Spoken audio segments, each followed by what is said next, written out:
शमीला फारूकी साहबा, ये मसला अब आखिर में जाहिर है सब जमातों की इनपुट के साथ ही हल होगा। जब इसहाक डार ये कह रहे हैं कि हर एक का एक जैसा इस पर यूनानिमस स्टेटमेंट होना चाहिए दहशतगर्दों के खिलाफ, और कोई इस पर दो राय तो हो ही नहीं सकती कि ये दहशतगर्द हैं जो ये कार्रवाइयाँ कर रहे हैं। लेकिन हाफिज अब्दुल्ला भी ये कह रहे हैं और डॉक्टर जरका भी ये कह रही हैं कि अपोजिशन को बात नहीं करने दी जाती। मसला हल कैसे होगा? जी बहुत शुक्रिया खान साहब।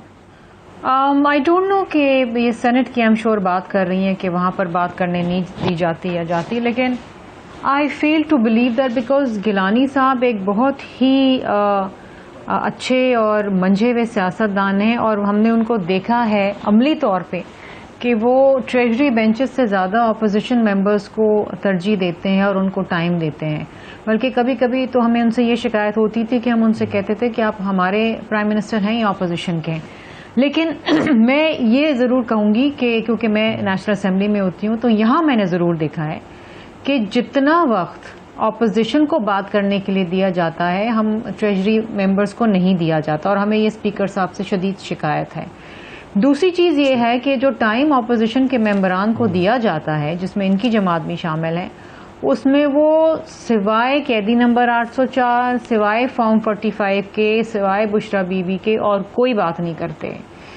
मार्च, अप्रैल, मई, जून, जुलाई, अगस्त, आज 27 तारीख है अगस्त की, आज अडजर्न हुआ है नेशनल असेंबली का इजलास जुमे तक। मैं आज कराची वापस आई हूँ। ऑपोजिशन के लोग ना अवाम की बात करते हैं, ना किसी मसाइल की बात करते हैं, ना सिक्योरिटी सिचुएशन की बात करते हैं, ना कोई ऐसी बात करते हैं जिससे हमें ये लगे कि वाकई वो किसी कुछ लोगों की नुमाइंदगी कर रहे हैं, कोई उनके दिल में दर्द है, तकलीफ है कि अवाम के मसाइल पार्लियामान में लेकर आएँ। एज अ शैडो गवर्नमेंट की तरह उनका एक इमेज सामने आए।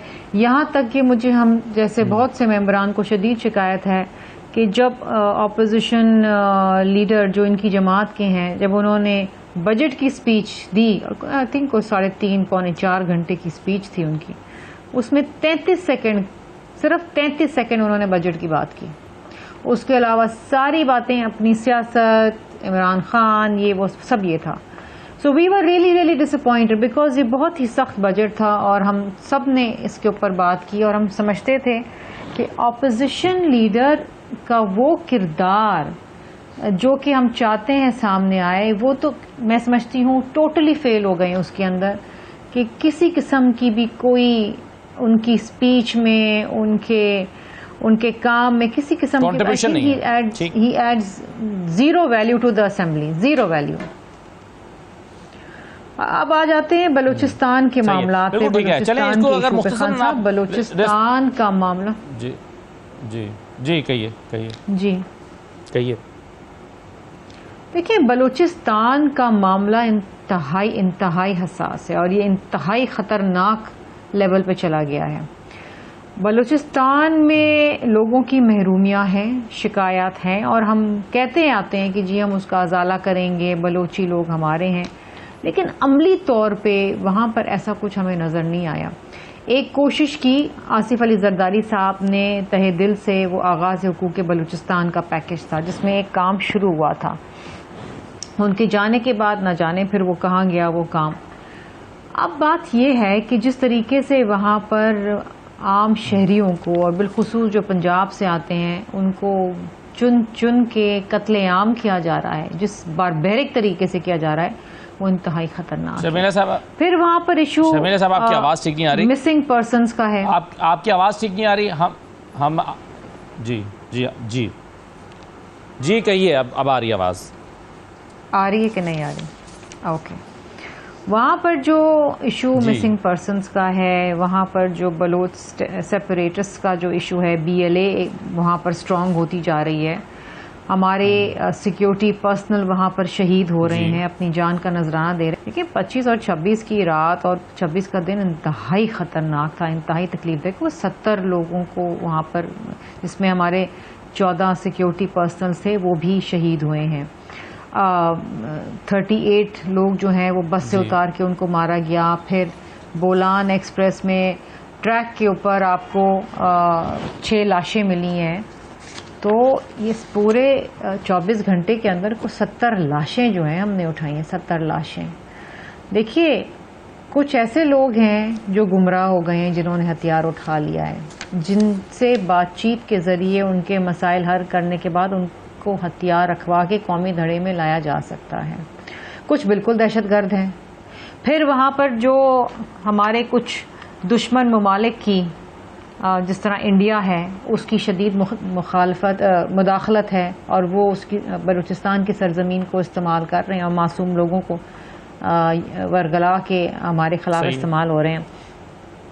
फिर अफ़गानिस्तान के हवाले से वहाँ पर शवायद मौजूद हैं कि वहाँ पर अफ़गानिस्तान की इंटरफियरेंस है, ये चीज़ें हैं।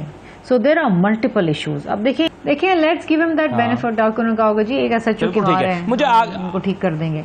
करें ठीक आप, जी करें, इट्स नाउ और नेवर। शर्मिला साहबा, ये बताइए कि क्या ये जो तरामीम है जाहिर है ये JUI के एक मेंबर की तरफ से आ रही हैं। अब हमारे कुछ सोर्सेज बता रहे हैं कि अगरचे JUI का अभी तक ऑफिशियल मौके इस पर नहीं आया, लेकिन सोर्सेज ये बताते हैं कि नहीं, ये जाती हैसियत में नूर आलम खान साहब लेकर आ रहे हैं, पार्टी के साथ मुशावरत करके नहीं ला रहे। लेकिन चलिए आ रही हैं ये, इस पर पीपल्स पार्टी का नुक्ता नज़र क्या होगा?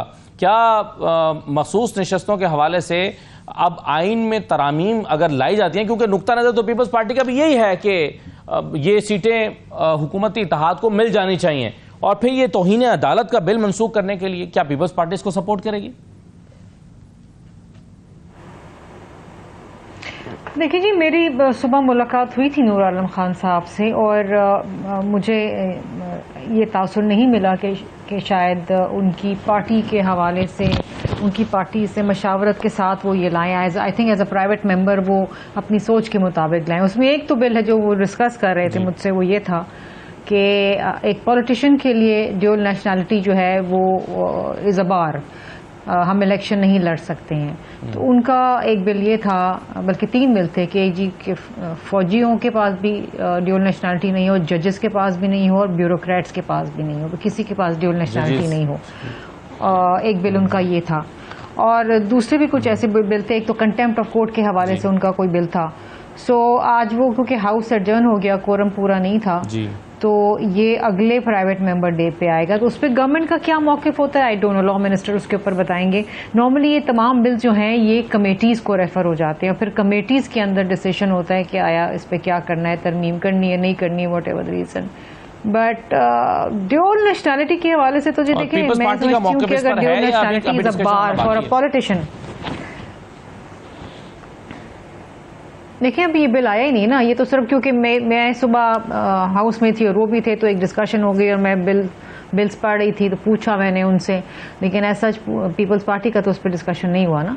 लेकिन बात यह कि अगर आप मेरी ज़ाती राय लेंगे तो फिर मैं ये कहूँगी कि जी अगर तो बार पॉलिटिशियंस के लिए फॉर हैविंग ड्यूल नेशनैलिटी, तो फिर ये सबके लिए होना चाहिए।